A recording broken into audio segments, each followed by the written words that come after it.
Hello. Hello. Well, statistics is the collection and interpretation of data. Always collection of data can involve surveys, questionnaires, interviews, and interpretation can involve getting mean, median, mode, median, and mean. Then representing data on graphs, pie charts, bar graphs, histogram, and so on. So the mean means the average, and we can always get the average as the total sum of the items over the number of items. We can go ahead and also look at, for example, if you have three numbers, 5, 10, and 6, that's now a data set.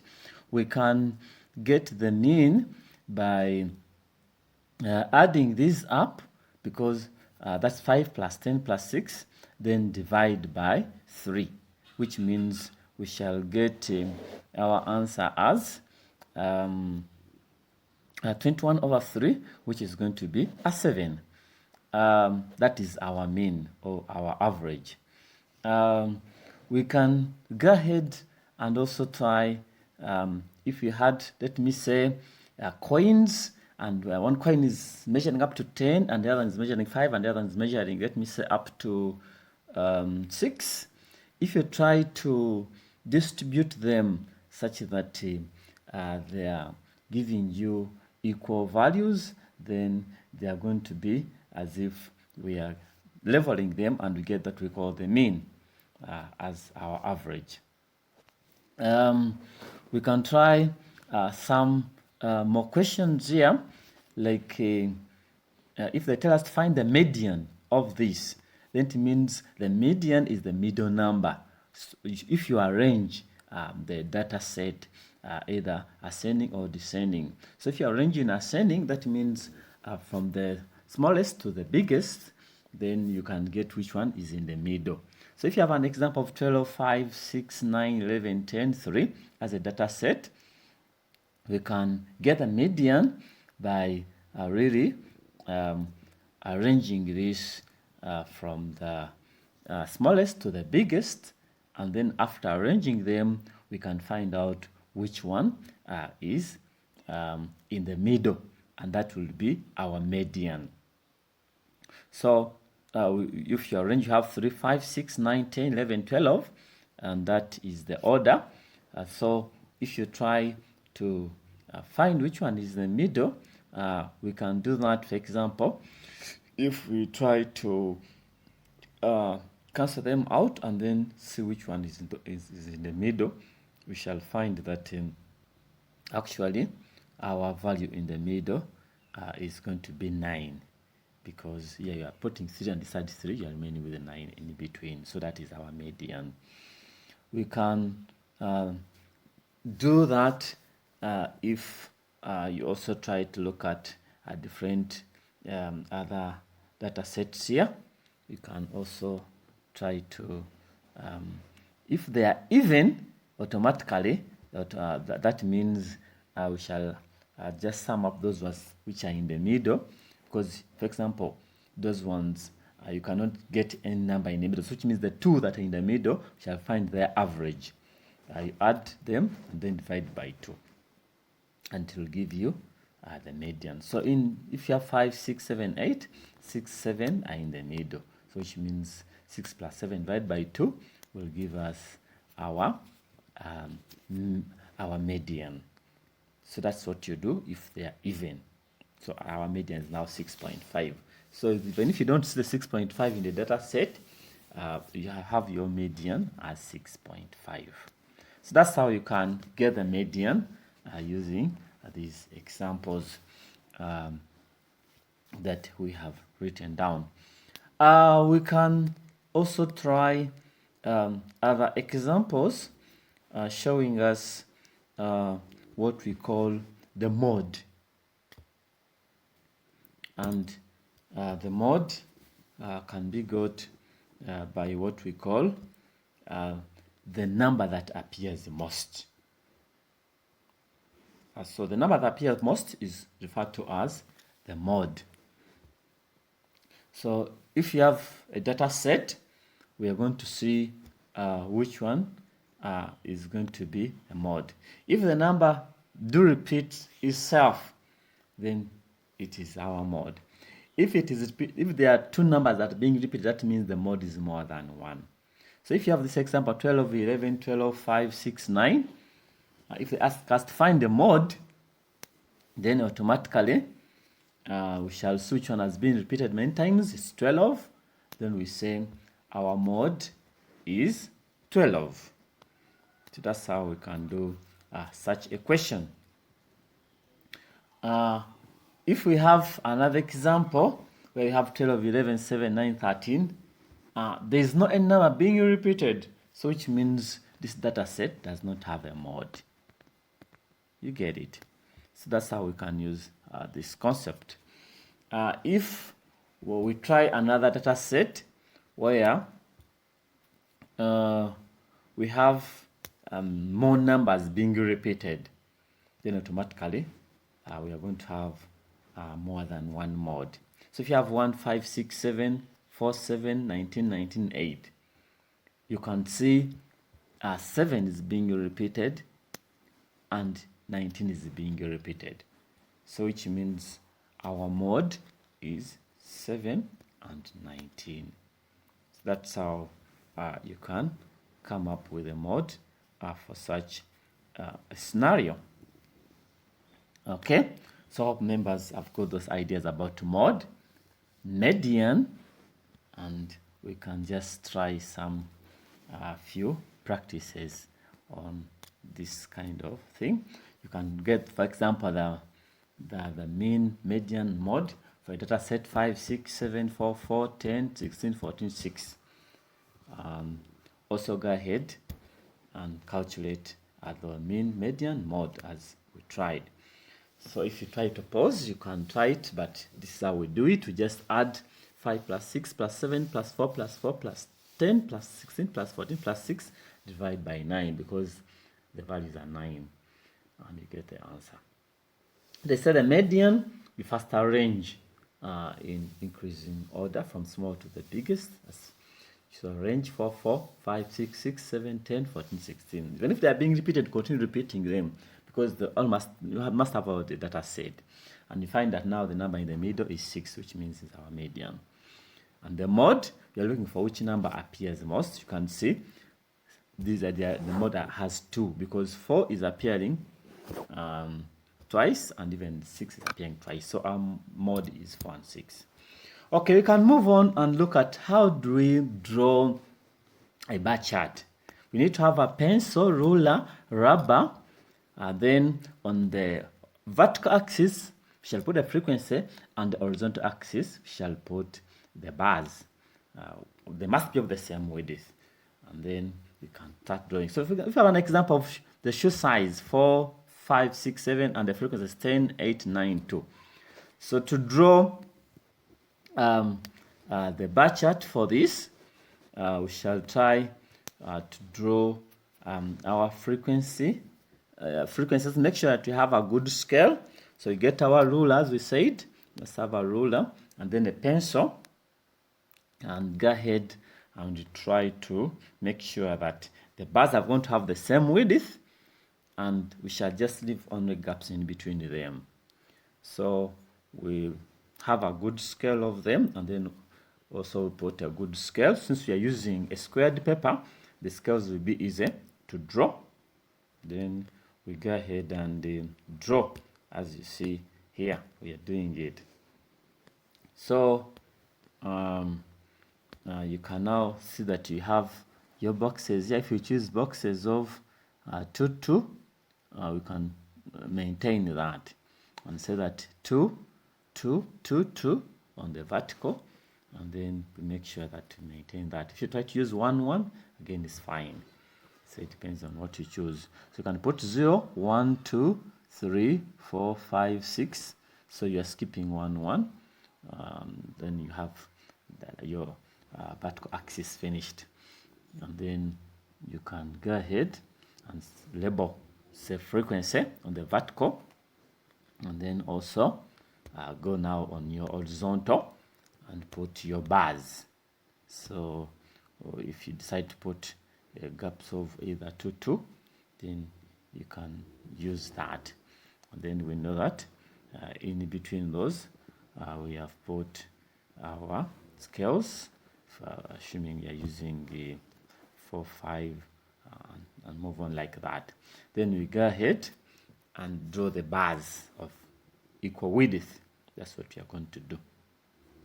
So when we are done that, we shall go ahead and now also label this horizontal axis as our shoe size, and then the vertical we put our frequency as we did.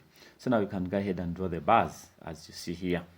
We draw the bars and we shall get the first bar, remember, showing the frequency of the first bar. Remember it was 10, so we drew up to 10. Then we go to the next bar. Remember, our next bar had also a frequency which was of 8. So you go to the next bar. It was having a frequency up to 9. So you draw it up to 9, but you can see you're leaving gaps in between because they are not continuous. So that's how we do our bars. And then finally, we have a frequency of 2. You can also draw that up to 2, and we get our bar there. So we are done. So that's how we draw. But now you need also to have a title of our graph, and the title you can write it as a bar graph showing or a bar chart showing the shoe sizes. Then we are done. Okay, so we can also go ahead and draw what we call a pie chart. If we use a good example here, if you have the favorite subjects, science, PE, math, English, history, and then the frequencies. So you can go ahead and draw a pie chart for this. What we do, we shall first add up the frequencies, and we see they are 30. And then we can find out what each represents in terms of degrees. So you can say 360 because the total angle is always 360. So when you divide by 30, that means that each is going to be represented by 12 degrees. So which means each value here is going to be having 12 degrees, or each person, because these are people who are doing the subjects. So we can multiply 12 by 6 by 12. Then we get the total degrees that are going to be required for science. And do the same thing, 4 times 12, get total that is going to be required for PE. Do the same thing for math, 9 times 12, and we get the total degrees that are going to be required for mathematics. Then English, do 7 times 12, we get the total that is going to be required for English. And then history, we do the same thing, 4 times 12, and shall get total degrees that are going to be required for history. When you do that, you are getting 72 degrees for science, 48 degrees for PE. Then you have 108 degrees for math, 84 degrees for history, and 48 degrees. 84 for English and 48 degrees for history. So now let us get our protractor, compass, the pencil, and then we go ahead and draw our pie chart. Remember, these ones must be totaling up to 360 because that's the total angle, that's a complete angle in a circle. So you can check it up to see if there is no mistake that is being made. If you find that you're getting it as 360, then you know it's okay. Okay, so it is 360, that's fine. So you can go ahead now and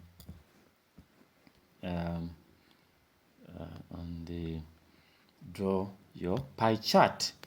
So you have our circle being drawn here using the compass.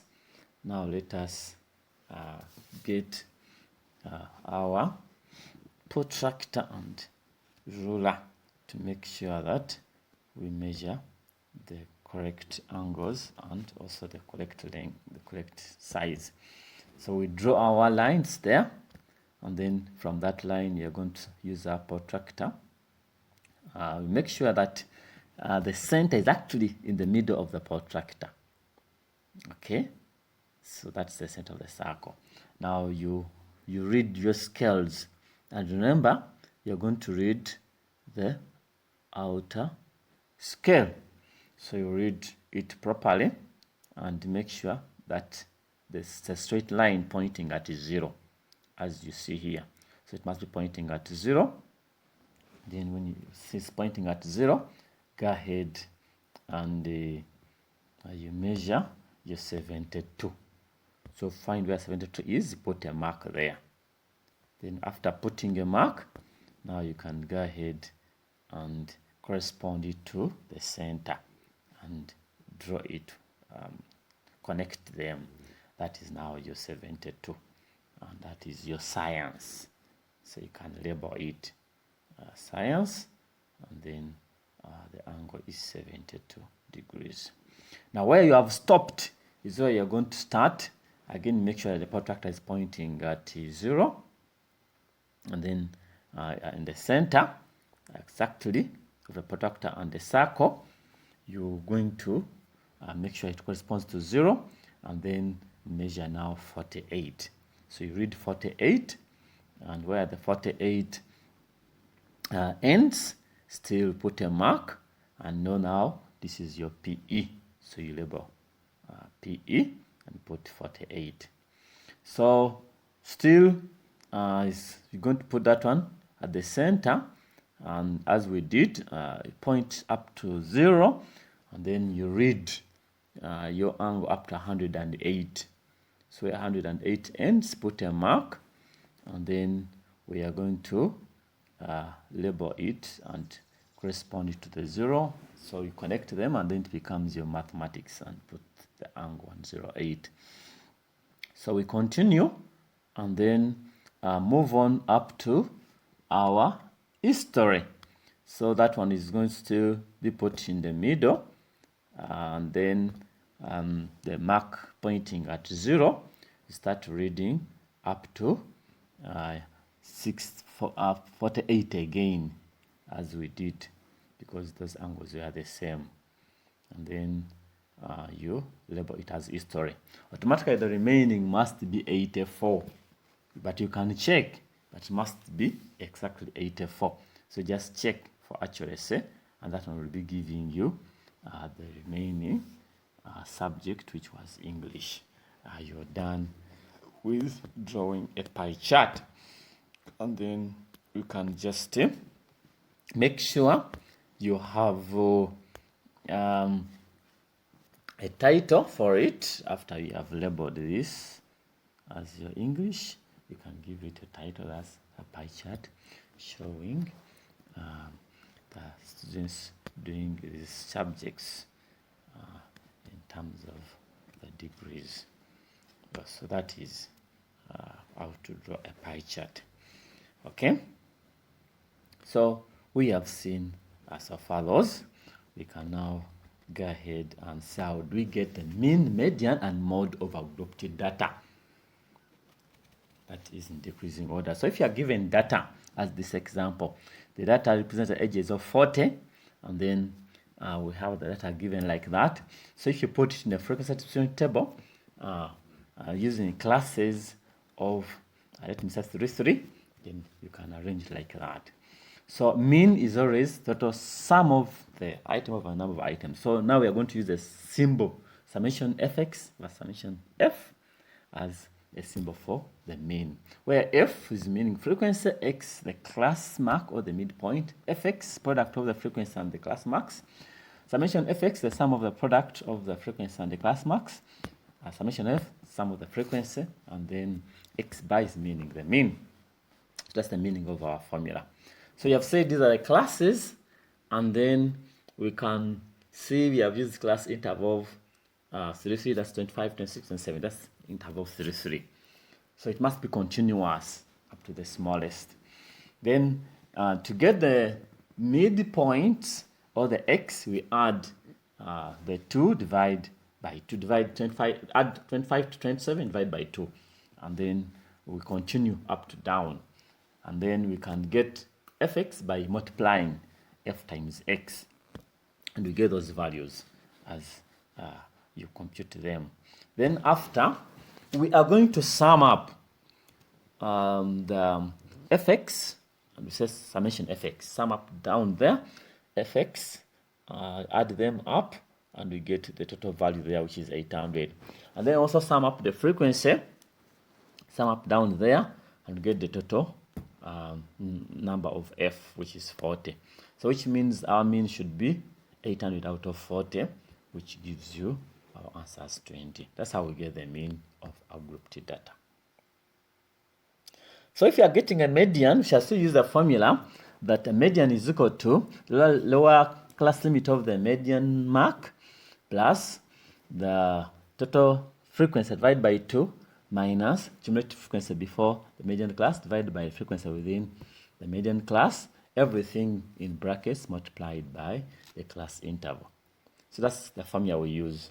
And we can still use our table, but this time to get the median class, you have to divide total frequency, divide by 2, and then we add up the frequencies to get what we call a cumulative frequency.